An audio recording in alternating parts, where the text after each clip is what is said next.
Good morning लोगोफोर खुलुमबाय नोंथांमोनखौ आंनि YouTube चेनेलावहाय गोसो गोथारै बरायनानै लालायबाय आसा खालामो नोंथांमोना बयबो मोजाङैनो दङ होननानै आंबो मोजाङैनो दङ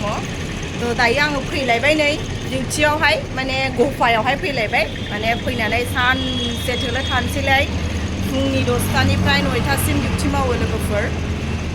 बाहायनो आरो बङाइगावआवनो गोबाङानो लकेल फ्रेन्ड्सफोरा मिथिखायो जाय नोंथांमोना सोरबाफोर सेलुनावहाय हेयारनि ट्रिटमेन्टफोर लानो गोसोबा बा स्किन फेशियल माबाफोर लानो गोसोबा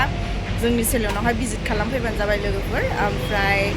इउटिउब चेनेलाथ' माथो आवगायलांनो हाला माने भिडिअसफोरखौनो एक्चुअलि आपल'ड होनाय जाया मानोखि बेस्थ' थायो नालाय लोगोफोर बेनो आरो प्रब्लेमा कि मालायनि आन्दाराव मावोब्ला माने फ्रिडमा एसे खम जायो नङा नङा थ' समजों लोगोसे मानसिनि समा अराय सम एखे थाबाय थाया सानसे समाव गावनो अनारमोन माने सेलुन सालायोमोन ओमफ्राय बहुद जिबनाव माने लाइफआव गोबां खैफोद गोग्लैबाय थ' माखासे खैफोद जारला जानानै लाइफआवहाय ना गावनि खुद दखानखौ हगारनो गोनां जानानै दा मालायनि आन्दारावहाय मावनानै जागासिनो दङ लोगोफोर मावनानै जायाबाथ' आरो नोंथांमोना बयबो मिथिखायो मावनानै जायाबा मा बुङो अलथिया आरो मावनानै जायाबा मारै मोनजागोन नङा होमबा नों संसाराव बुहुमाव जुदि फैबायब्ला नों गावनि उदै थाइसेखौ फिसिलांनो थाखाय नोङो माबा मोनसेथ' मावनानै जाखानांगोन नङा होमबा मावनायनि गेजेरा बेनो आरो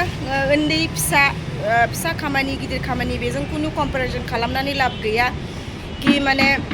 खामानि आरो फिसा हक गिदिर हक मावनानै जानाया माने नोंनि मेहनतजों मोननाय फैसा भेलुएबलबो जायो गोबाङानो मिथिखायो थ' लोगोफोर इउटुबाव भिडिअफोरखौनो बारा होनाय जाला ओमफ्राय भिउसफोरबो थाङा प्लास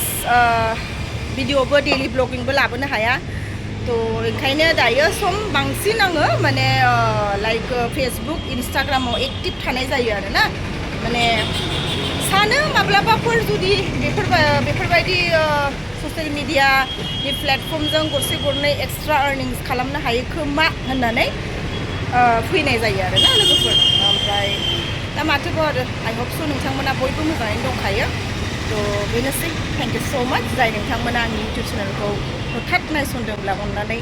साबस्क्राइब खालामनानै आरो प्लास सापर्ट खालामलांबानो जाबाय थ' हेपि थार्सडे टु एभ्रिवान बाय बाय गाइस